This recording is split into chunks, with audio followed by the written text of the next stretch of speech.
got it. Hang on Sorry. a second. You gotta let it roll.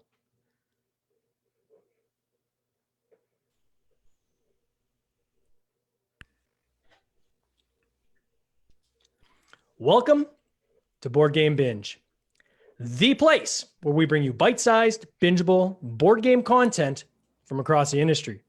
I'm your host, James Staley, and in this episode, we're chatting with Tim Eisner, whose design credits include Grimm Forest, Tidal Blades, March of the Ants, Wonderland's War, Aquicorn Cove, and more.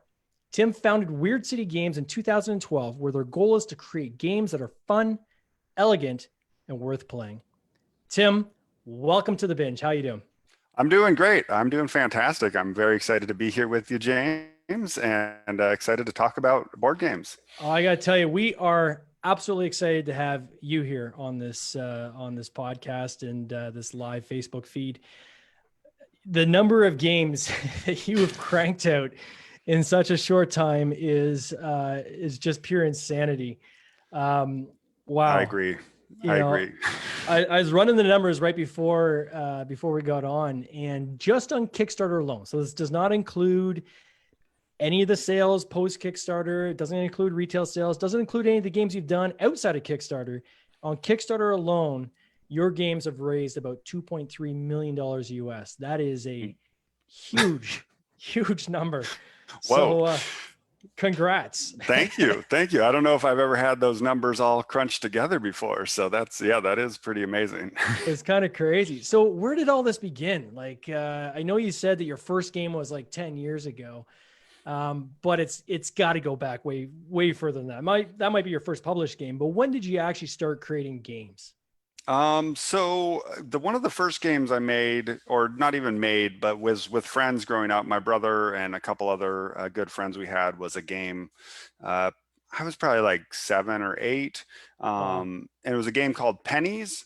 And basically each of us would set up sort of a circus attraction, and the other people would come and spend money on the circus attraction. So it'd be like trying to throw like a ring on a bottle or like some darts or something like that. And you try and set up a fun challenge for people, and then they'd come and play it. So that was sort of, I think, the first one I remember like really sort of innovating. And then with Risk, we made some house rules. So there was different types of units and different sort of win conditions that we set up.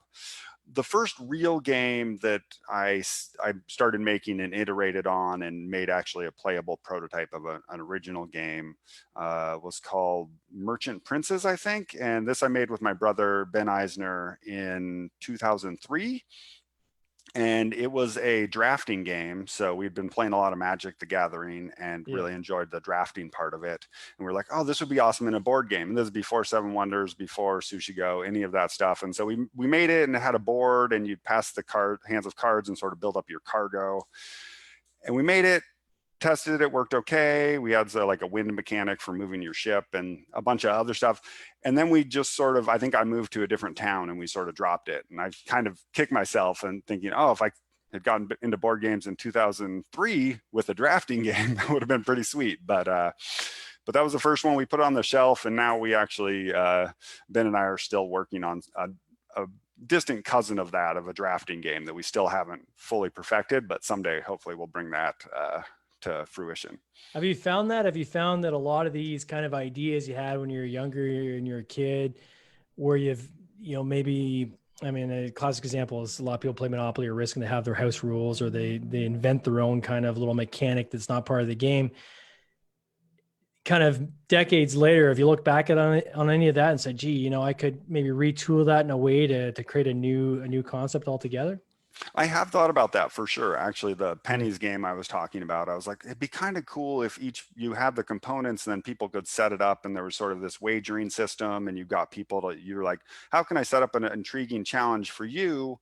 And you set up that I want to actually compete and try and do that, and give people, sort of invite people to make their own game with some components, that they get to like put some different things together and build it. So I think all those things sort of trickle down and are still in my conscious or subconscious. Is there a style that you try to focus on, or is it kind of, do you take another approach where you say, I want to try to create something across all the different types of styles of games? Like, is there an area where you try to focus, or? There isn't really. In the recent, like the last year or two, I've been trying to focus on simpler games. Partly because I really like games that are, can play in half an hour or 45 minutes. And partly because designing bigger games takes a long time. And as you said at the top of the show, I've made a bunch of games recently. So it's like, Yeah. oh, I want to have some sort of more bite-sized projects that I can complete in a year or in 2 years and get out there. And then the other motivation for that is wanting to play with a wider audience. I love playing heavy strategy games and going to conventions, but I also have more casual gamer friends who I'd like to be able to just like, oh, let's play this quick card game, and they can appreciate and enjoy it as well. Um, but I was talking to somebody else pointed out recently that it was like, oh, you've done worker placement and simultaneous reveal and area control and just all these different genres that I've sort of been exploring. The published games that I've been able to finish the designs on have been all sorts of wide variety. So, and that's enjoyable as a designer, just because it's a new challenge each time. And it's like, oh, wait, how do dice work? Oh, okay. Here's these things we have to think about. And here's these things. So And then find new combinations of different mechanics as well, right? So taking this genre, I'm going to and see if we can match up with this one and see if there's something that kind of comes out of that as well, which, I think the whole game industry seems to be evolving, right? Like you just look at kind of every kind of 5 years and a new mechanic comes out and that starts kind of combining with others and you get a whole new player experience, right? So, um, what would you say would be a mechanic that you have had in one of your games that was that you would kind of stake your claim to, that you would say this is really unique to us? We're kind of the first ones to do this. that's a great question. I think, yeah, that's a really good. I don't know if I've had any, and I'll think about this. I may amend this later, but I don't know if I've had any mechanics that are entirely unique that because I think it is like you say that you pull things from other Mm-hmm. games and combine them, and it's more about those combinations. Yeah, So for unique, I think in the recent board gaming memory, since I've been playing a lot, is like deck building and then legacy games and a few marquee mechanics like that. But for me, I don't think I've hit on that. I have a couple ideas that I'm hoping to bring out in the future, but I don't know if I've had anything that really stands out as like my unique mechanic yet. what is there a kind of a stamp that you try to put on in terms of design or playability, or something that you and your brother look at and say, this is something we want to make sure is part of most games that we do? I think one thing we really focus on is, because I think we've tried that, and I've really try and like follow something, but with our designs they end up going where they want to go. And so Sure. kind of the bottom line we come back with, which is sort of may sound generic, is just that we want them to be fun and enjoyable and as approachable as possible. For and some games are heavier, like have more components, and so they're going to take a little more setup, but we want them to just be fun and enjoyable. So in like Tidal Blades, it's like, well, rolling those dice is always fun. You're having a good Yeah. time, you get the excitement of the dice roll, and matching it with the narrative.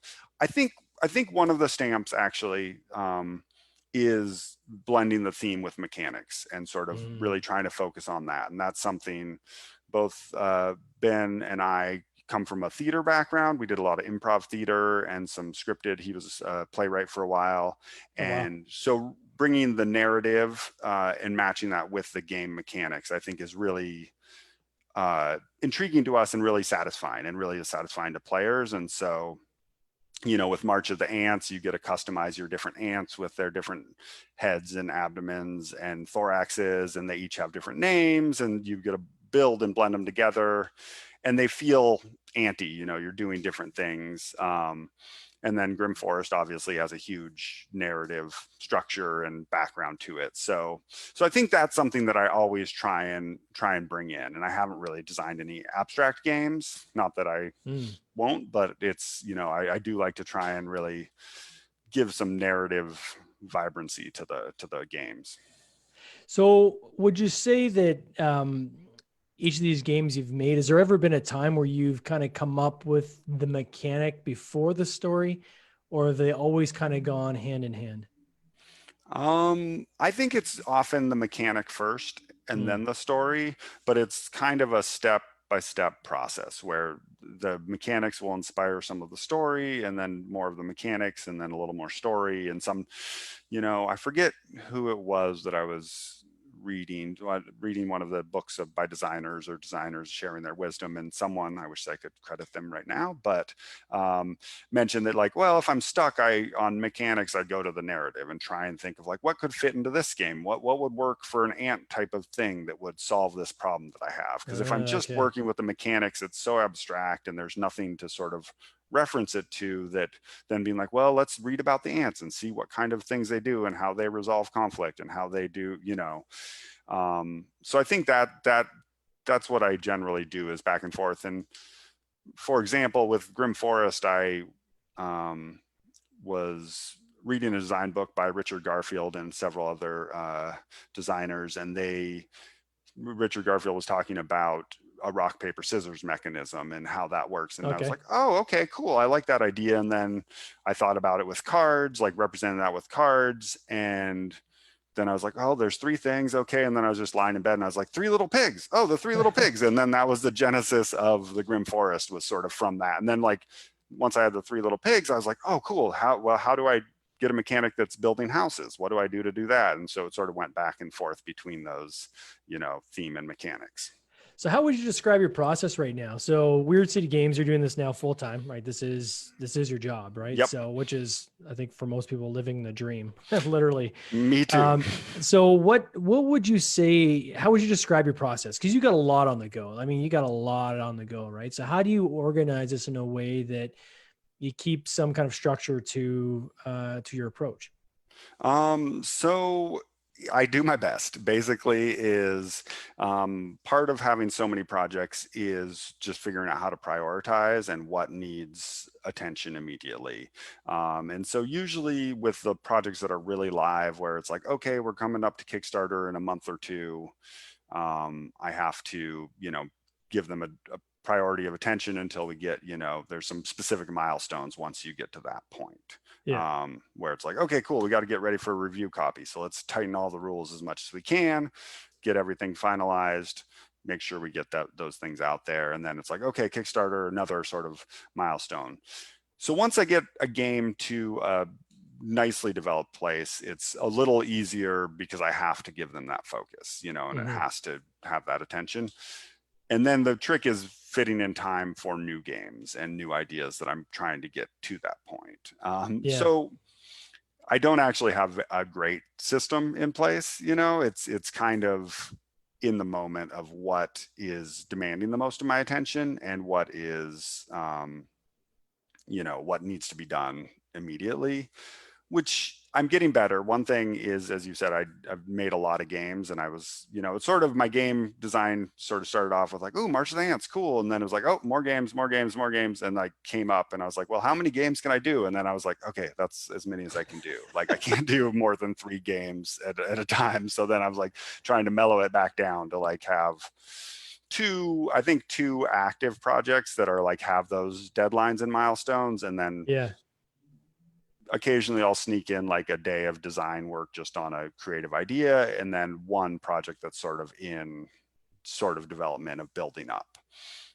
Yeah, because I was thinking about this, and I mean, you're gonna have games where you're in ideation stage when you're just trying to like actually work through the mechanics of the game and literally create the game. Then at the same time, because you have so many projects on the go, you're gonna have other games that are in playtest mode where you've already got to that point, but now you're playtesting these, right? And then you're going to have another group of games where you're probably what I call pre-published. So you're either going through that process of deciding, okay, are we going to do a self Kickstarter? We're going to go with a publisher. Who are we going to meet with on the publisher side? So there's a lot of time invested in that as well. And then the fourth bucket is actually launching the game. Whether it's going to be on Kickstarter or some other platform. So kind of doing all those things at the same time, it sounds like you're kind of allocating a chunkier time to each, like you're at least kind of compartmentalizing it. Is that fair to say? Or I think so, yeah, yeah. definitely. And the more I can compartmentalize, the better. Like to do really good like design work, I need at least half a day, and better if I Mm. have just a whole day. Because if I'm trying to like do it in an hour before breakfast or after, it's like, and then switch gears to administrative or getting a Kickstarter ready. It's hard to really access that design space for like new designs. Once I have a design that's really in the development and polishing phase, I can, if there's a couple specific problems, like one set of like cards for the characters or something like that, I can review those and go through and sort of troubleshoot and update like one part of the design. Mm-hmm. But the more I can compartmentalize it, the better. And so I really try, like when I'm big on lists, like that's mostly how I work, is just making a lot of lists. And so at the start of each week, I'll try and be like, okay, what do I need to do? Okay, canopy, right now I need to make sure that I have getting the manufacturing rolling and keeping that process, getting them the files they need, and communicating with artist Vincent to get updated on the final things that need updating, and writing the rule book, which is my own thing, and then map out a couple other projects like that I'm finishing up, like so, and try and divide those in. And if I can divide them into a day where I have just a day to work on canopy stuff, and then a day to finish up Wonderland's war stuff, and a day for, then it's a little easier the more I can compartmentalize. But it is kind of, ideally, I think I would love to have like be able to do a week per thing, like be like, oh, cool, I'm just going to work on canopy for this week. But because you're waiting to hear back from people, and you're waiting to set up tests, and you're waiting for these things, it doesn't always work out like that. I mean, on the flip side, the benefit of that is when you do have these downtimes and these periods where you're waiting, you do have something else you can flip over to too, which kind of works out well, right? Definitely. And just the variety. I mean, there's many reasons why I'm really super fortunate and so happy to be doing this full time. But one of the things is just there's so much variety in what I do. If I was just in the design phase all the time, I'd get burnt out. Like that's my favorite part, is the first like week or two of a new project is really exciting. But it's nice to be like, oh, cool, I'm going to make a new prototype. So I'm just going to print and cut cards and sleeve. And then I get to switch to another thing of like playtesting and do that for a little bit, and just have those like nice bite-sized chunks of different variety. So you still at that level where you are like printing and clipping and sleeving cards? Like, do you go that rudimentary still in some of your prototyping and new game ideas? I definitely do. Not as much anymore, because most of the playtesting's been sort of moved to the digital realm, which is handy, except for seeing player interaction and really those connections. But for me, there's something, I can't function as well digitally as I can not with physical products and prototypes. So having printed out cards and being able to go through and just lay them all out and make notes, like I'm a big pen and paper guy. So, and my brother's a big technological guy. So we've got a pretty good setup with InDesign, and being able to just do a spreadsheet of cards and really quickly export those and then just cut them up. And I like, it's nice doing some physical activity too, like assembling a prototype is pretty nice break from like, or lets your brain sort of like run for a little bit and do something while you're like, okay, this is important. I'm not trying to crunch these like problems and balance everything out, but I am like building it up. It always reminds me, it takes me back to like kindergarten, right? You need the scissors out and you just start clipping your cards and you're cutting, just like you were back in like, totally. Takes you back to when you're 6, right? Who on your team is there someone that's kind of assigned to be the brutally honest person? So when you come with a new idea that'll say, this sucks, or we'll say, well, I'm not sure I'm loving this. Like, have you built that into your system at all, or? I haven't built it in, but my brother is definitely the burster of bubbles. He's definitely like sort of the realist, and is like, will come in and be like, well, I know, he's always like, there's no sacred cows. We just gotta, if this isn't working, we got to cut it, where I get attached. I'm ready to like, if it's not working, cut it. But he's more incisive. He's really good at development and really good at being like, well, what if we cut this and replace it with this, or if we shift it? So he's taken on that role, and I do it to some extent. He's just more brutally honest about it and does it a little more effectively than I do. They always say your family will always love your games, no matter how bad they are. But I always say brothers will always tell you when something sucks.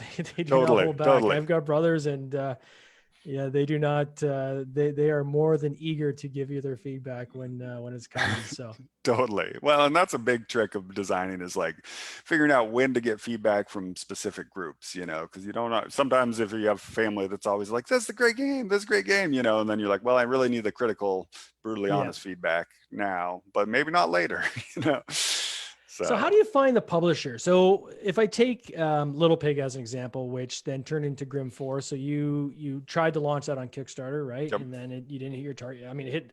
You got a lot of funding, you just didn't hit your target. yep. What led to then? What bridged that over to then going with Druid City Games?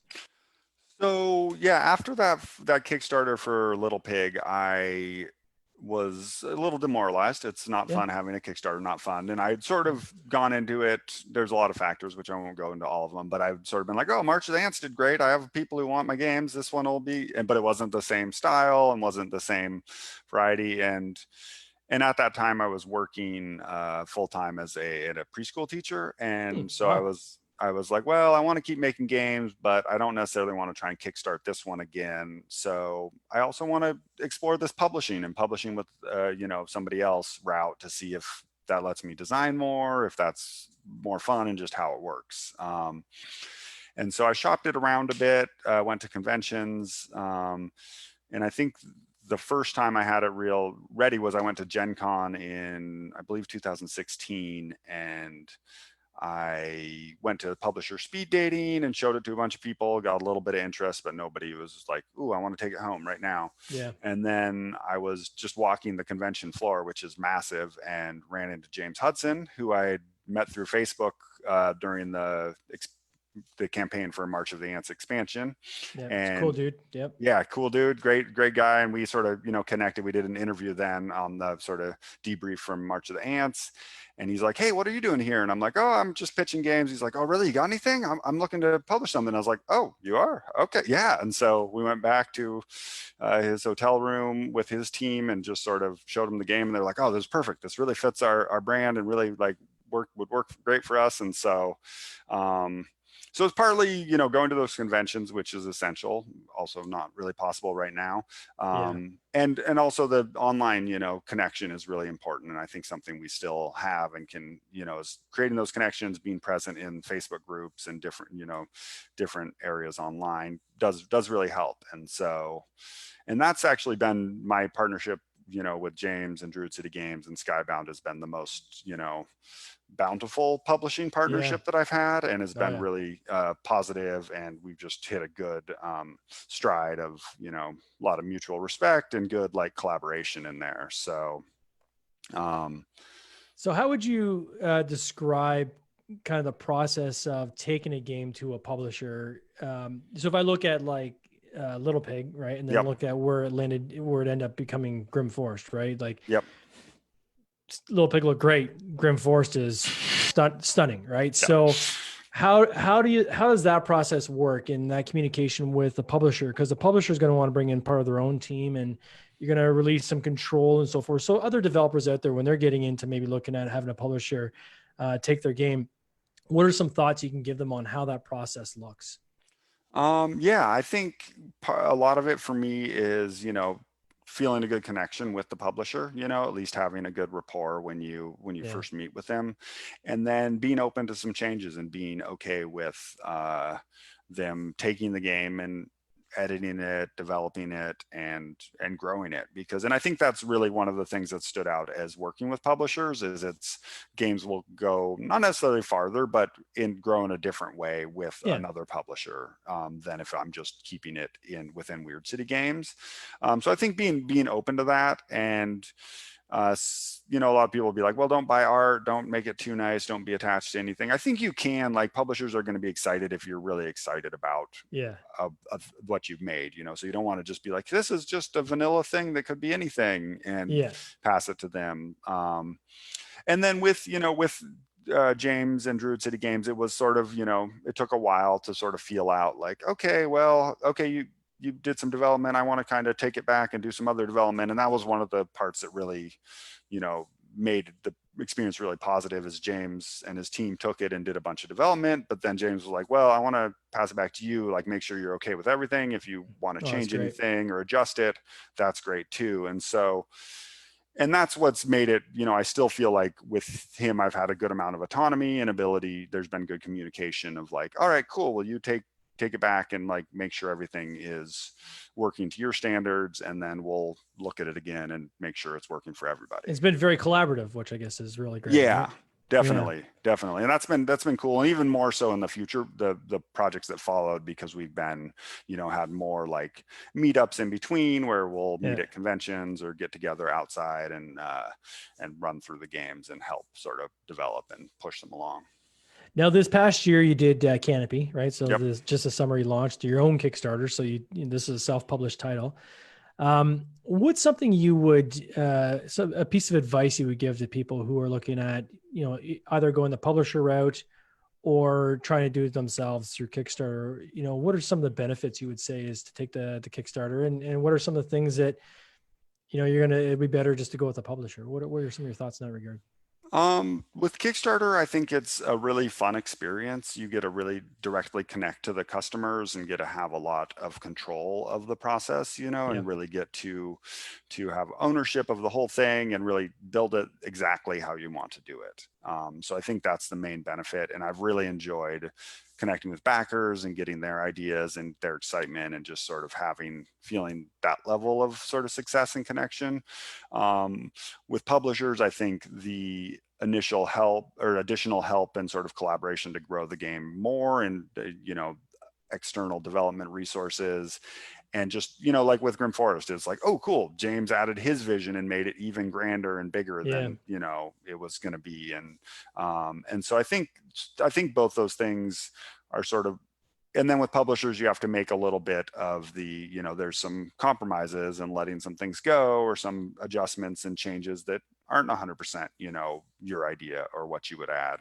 And then with Kickstarter, the obvious drawback is having to do all the business side of it and the administrative and all that, which takes a lot of work and learning, is a big learning curve. I'd almost say that I guess if for someone like yourself, or if there's another developer out there that has, a plethora of games that they're working on, if they can find a distributor or a publisher that's going to work with them on that game as part of a collaboration, there's always going to be learning that's going to come along with that as well, right? So you can always say, for my first game, I'm going to go with a publisher. I'm going to try to sop up as much information as I can and knowledge during that process, which is then going to help you be better informed and maybe go and self-publish in your next game.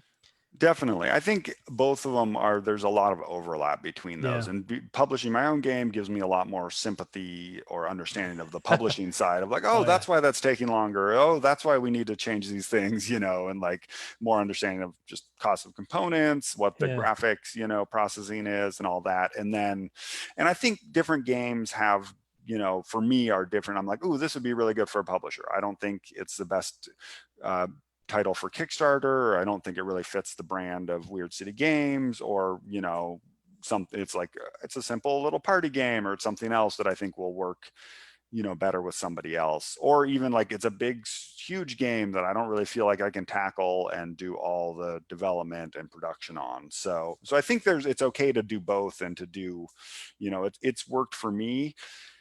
And I think if you do learn to do Kickstarter, it's like once you've built up that knowledge, it's kind of like, well, I should do that again, because it's a lot to learn at first. Yeah. But again, once you've done it once, it's not that each time gets easier, but certainly you know what to expect, right? It doesn't get easier. I actually, with Canopy this summer, I was like, oh yeah, this is my fifth one, I should be fine. I was like, partly it was a very successful campaign, so I was like updating every day, but it was just like nonstop. Even I made it short. It was like 17 days, and I was still like, by the end, I was like, okay, I am cooked. So where do you go from here? What's next? Can you share with us what the next thing is you're working on? The next project kind of coming out the gate? Yeah, I can. There's two things that are on the horizon here. Is one that I'm very excited about is Tidal Blades 2. We've been working on that for a bit, and sort of kicking ideas around and sort of gearing up to really start iterating on that super heavily.